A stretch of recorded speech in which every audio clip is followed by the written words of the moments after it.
Exhausted mom delivers a beautiful and perfect baby worth the wait. I noticed that time was moving extremely slowly the last few weeks of my pregnancy. My feet were now each twice as large as one another. I decided to snap a picture of the swelling with my phone one evening when I had them up on the couch. I texted it to my doctor and my husband, who was on a business trip in England. As a result, the doctor instructed me to visit the hospital the next day to be checked for a potential blood clot.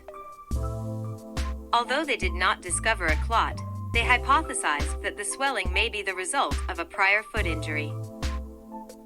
I spent approximately 5 hours that day in labor and delivery monitoring what they claimed to be very strong contractions on a monitor. I was allowed to go back home since my cervix was thinning out, but there was no actual dilation. It was 1 week before my due date, and it was a full moon. I heard a lot of stories from people that the full moon causes a lot of women to go into labor.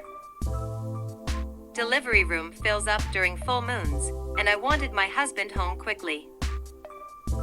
After a few phone calls to my husband, he cut his business trip short and came back home to be with me. It was our first child, and he wanted to be there for the birth of our baby as much as I did.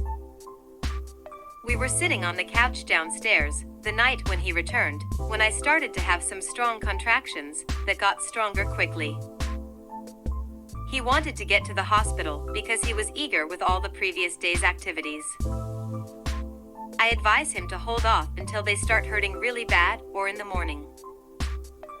The contractions come and go throughout the night.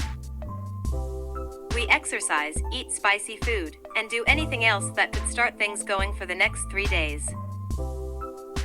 Although I wanted a natural delivery, I was beginning to worry that my husband would only have a few days off before he had to return to work.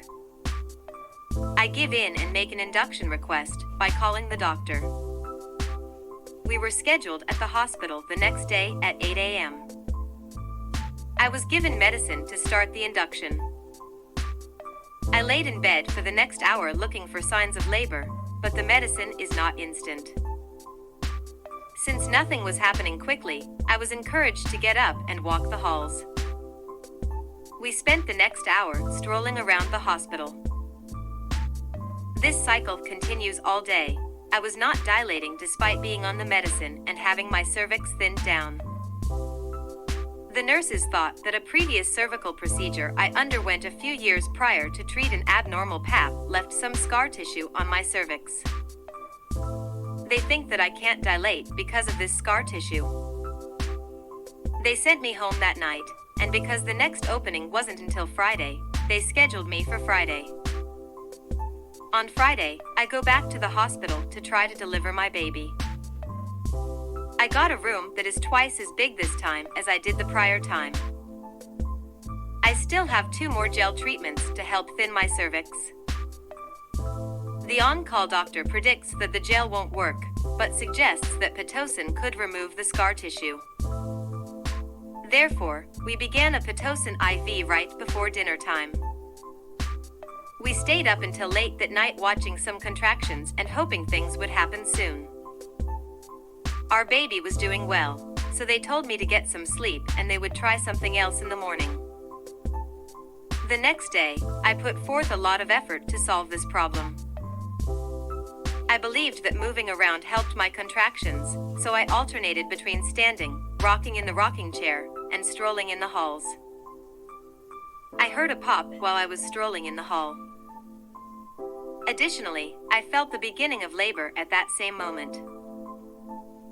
"It's time," I yelled to everyone in the room. Everyone in our family was present to watch the birth of our child. Immediately after feeling the discomfort, I changed my plans and sent everyone, including my husband, to the waiting area. Hypnobubbies has been my go-to tool for relaxation and natural childbirth. While my husband went to get the doctor, I called out to Alexa to play my pregnancy playlist and started listening to the birthing scripts. When the nurse came in to check on me, I reminded her about my birth plan. One crucial detail was that I received no pain medication. When the doctor arrived, she informed me that I was 3 centimeters dilated and that she could extend it to 5. When she broke my bag of water, it felt like gallons of warm water were released. When the nurses started setting up the room, I had finally reached 9 centimeters.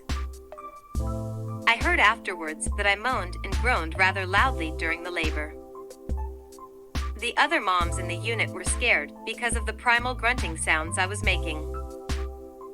Although I don't recall it when my daughter was delivered. The doctor must have thought I looked a little anxious since she informed me that I was in transition and that the shivers/shakes were typical. At that time, my confidence and energy started to wane. I can still recall wanting to sleep and then wake up to see the birth of my child.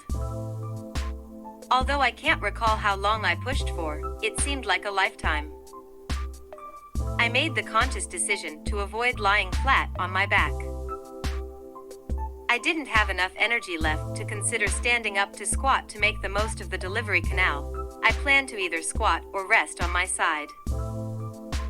I was instructed by the nurse to grasp onto my knees with my hands. Although I'd like to think I'm in great condition, that proved to be quite the challenge at the time. There was such intense pressure that I thought I was ripping open. My memory is that the nurse instructed my husband to examine our infant's head. She then prompted me to feel it. When she finally emerged, my small cheesy baby was handed to my husband, who then placed her on my chest. She appeared incredibly attentive, and even raised her head as she attempted to concentrate on whatever she could. She measured 19 inches and weighed 8 pounds, 6 ounces. She was absolutely beautiful and perfect and worth the wait. Thanks for watching. If you enjoyed this story, make sure to hit like below and subscribe for more birth stories.